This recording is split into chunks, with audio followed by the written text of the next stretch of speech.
वर्णन आनंद प्राप्ति सद्गुरु।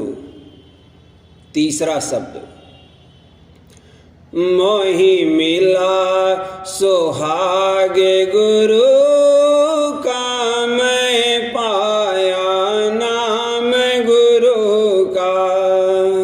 मोहि मिला सुहाग गुरु का, मैं पाया नाम गुरु का। मैं सरना लिया गुरु का, मैं सरना लिया गुरु का। मैं किंकर हुआ गुरु का, मैं किंकर हुआ गुरु का। मेरे मस्तक हाथ गुरु का, मैं हुआ गुलाम गुरु का।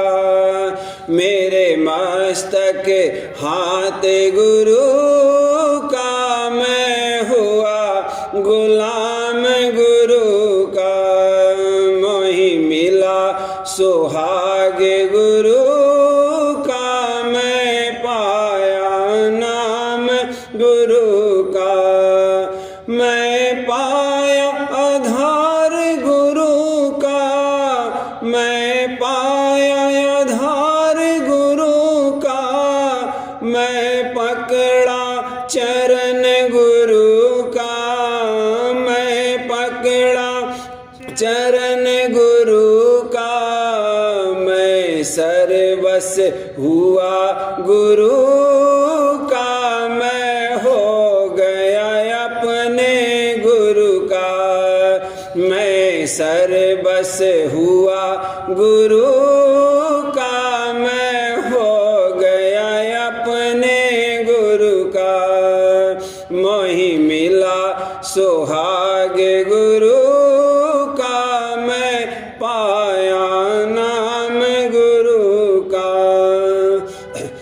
कोई और न मुझ सा गुरु का, कोई और न मुझ सा गुरु का। गुरु का मैं गुरु का, गुरु का, गुरु का मैं गुरु का, गुरु का। राधा स्वामी नाम यह धुर का, मैं पाया धाम उधर का। राधा स्वामी नाम यह धुर का, मैं पाया धाम उधर का। मोहि मिला सुहाग गुरु का, मैं पाया नाम गुरु का। मोहि मिला सुहाग गुरु का, मैं पाया नाम गुरु का।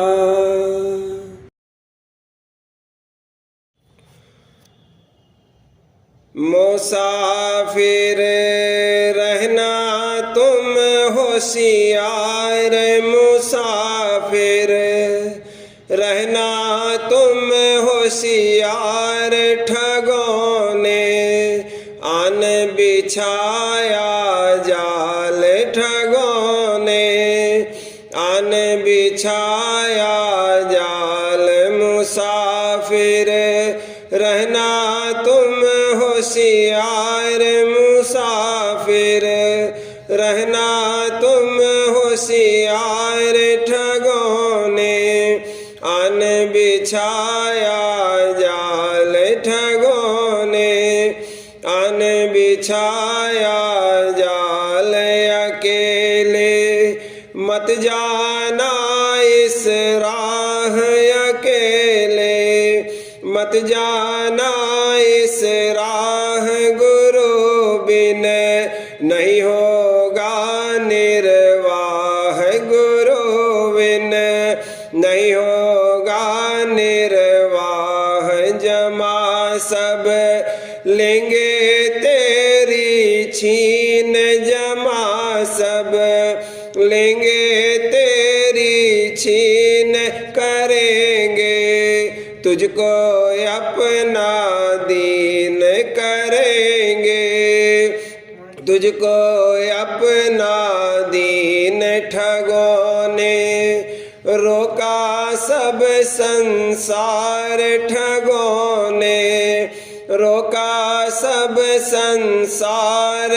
गुरु बिन पड़ गई सब पर धाड़, गुरु बिन पड़ गई सब पर धाड़। मान लो कहना मेरा यार, मान लो कहना मेरा यार। संग इन तजना पकड़ किनार, संग इन तजना पकड़ किनार। गुरु बिन और न कोई रखवार, गुरु बिन और न कोई रखवार। कहूँ मैं तुमसे बारंबार, कहूँ मैं तुमसे बारंबार। होएगी मंजिल तेरी पार, होएगी मंजिल तेरी पार। गुरु से कर ले दृढ़ कर प्यार, गुरु से कर ले दृढ़ कर प्यार। गुरु के चरण पकड़ यह सार, गुरु के चरण पकड़ यह सार। इंद्री भोग भुलावत झाड़, इंद्री भोग भुलावत झाड़। यही है ठगिया करत ठगार, यही है ठगिया करत ठगार। कहे राधा स्वामी तो ही पुकार, कहे राधा स्वामी तो ही पुकार। शरण में आजा ले संहार, शरण में आजा ले संहार। नाम संग हो जा होत उधार, नाम संग हो जा होत उधार। मुसाफिर रहना तुम होशियार, मुसाफिर रहना तुम होशियार। ठगों ने अन बिछाया जाल, ठगों ने अन बिछाया जाल। प्रेम पत्र दूसरा भाग, वचन 9, सफ़ा 101। परमार्थी को सत्संग में और सद्गुरु के सन्मुख परमार्थ की रीत और कायदों के मुआफिक बर्ताव करना चाहिए। दफा 1। हर एक आदमी जब जो काम करता है या जैसी सोहबत में जाता है तो उसी काम और सोहबत का रूप धारण करके जो कायदे उस काम या सोहबत के मुकर्रर हैं उन्हीं के मुआफिक बर्ताव करता है। जैसे विद्यार्थी जब स्कूल या पाठशाला में जाता है तब वहाँ लिखने पढ़ने ही का काम करता है और दूसरा काम वहाँ पर नहीं करता। और इसी तरह से कचहरी वाले जब कचहरी में जाते हैं तब वहाँ की पोशाक पहनकर जो कार्रवाई कचहरी की है सिर्फ वही काम करते हैं। दफा 2। इसी तरह पर जो कोई परमार्थ का चाहने वाला है उसको मुनासिब है कि जब गुरु या साध के सन्मुख या उनके सत्संग में जावे तो वाद विवाद छोड़कर चित्त से होशियारी के साथ वचन सुने और उनका मनन करे और भाव के साथ दर्शन करे और अंतर और बाहर परमार्थ के कायदे यानी भक्ति की रीत के मुआफिक बर्ताव करे।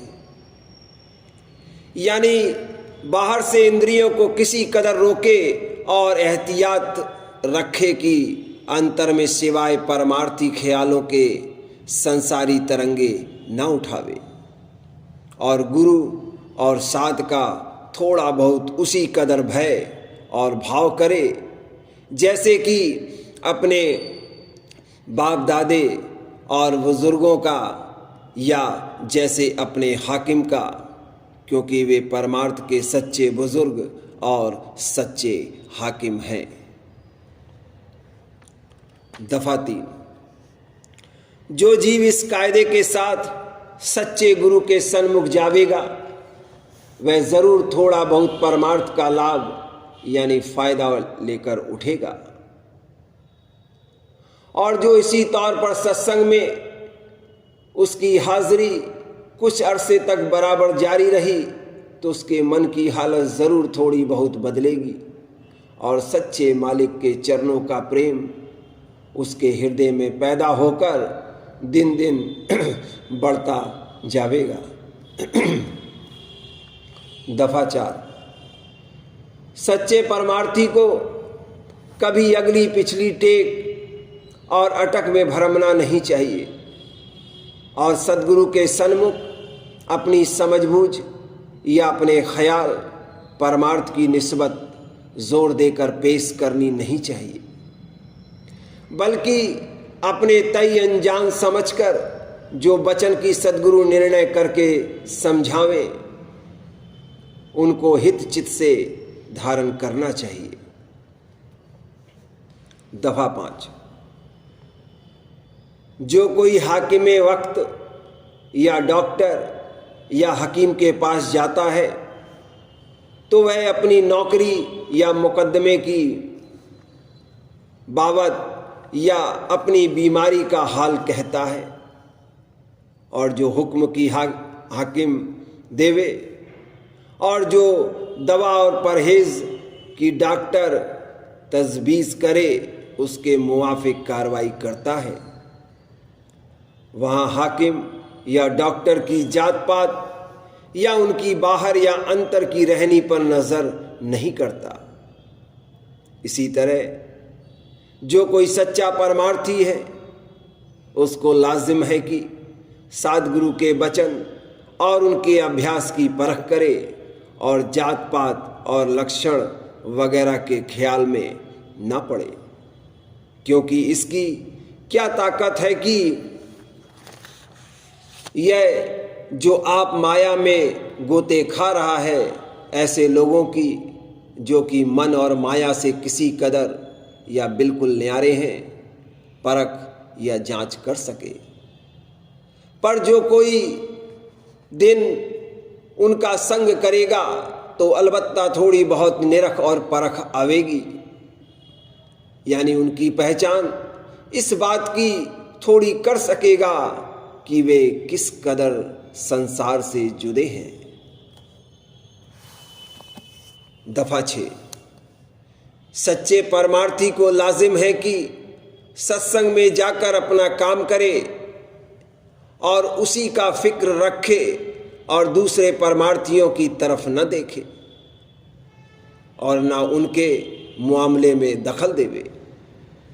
लेकिन जो अपने से भक्ति में विशेष यानी परमार्थ की कार्रवाई में बेहतर नजर आवे तो उसकी चाल आप भी इख्तियार करें और जो मौका होवे और बन सके तो उससे मदद लेवे।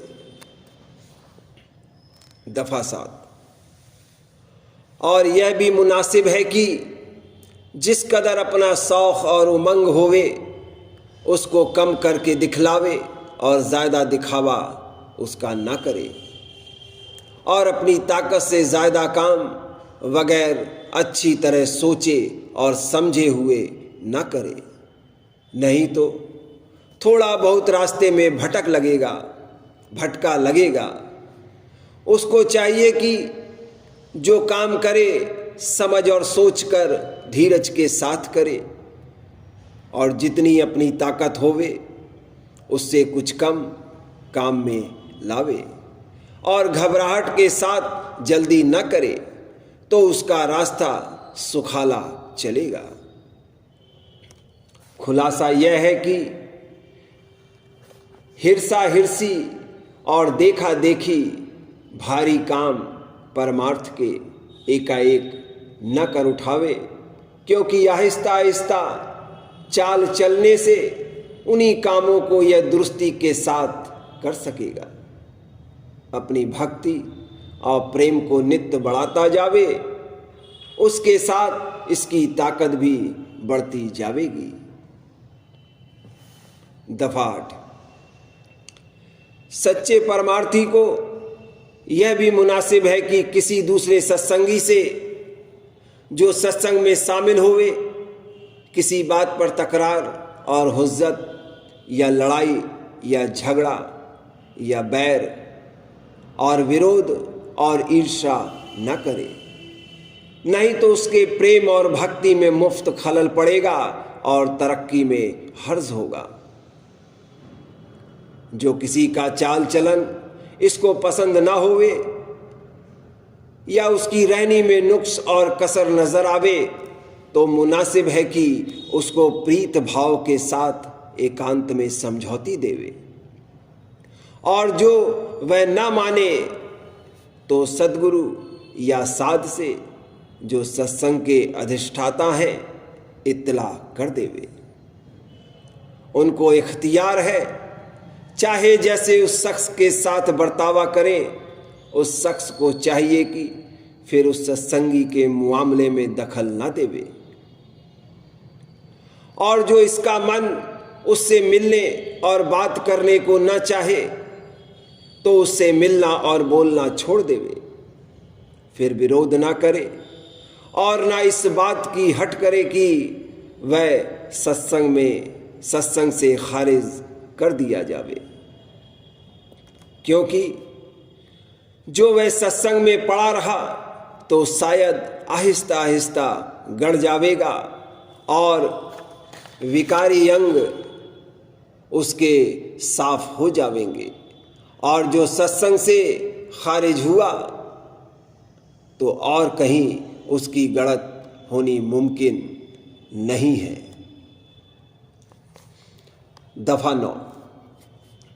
सच्चे परमार्थी को लाजिम है कि जो कोई चाल सद्गुरु या सत्संग की उसकी समझ में ना आवे और जाहिरा उसको नापसंद या नामुनासिब मालूम होवे तो उसकी निंदा यानी बुराई किसी सत्संगी या संसारी जीवों के सामने न करे और न अपने मन में उसको बुरा समझे, और ऐसा यकीन करे कि उस कार्रवाई में ज़रूर कुछ ना कुछ मसलहत होगी कि जिससे फ़ायदा खास या आम या दोनों खास और आम परमार्थी लोगों का मंजूर है। दफा 10।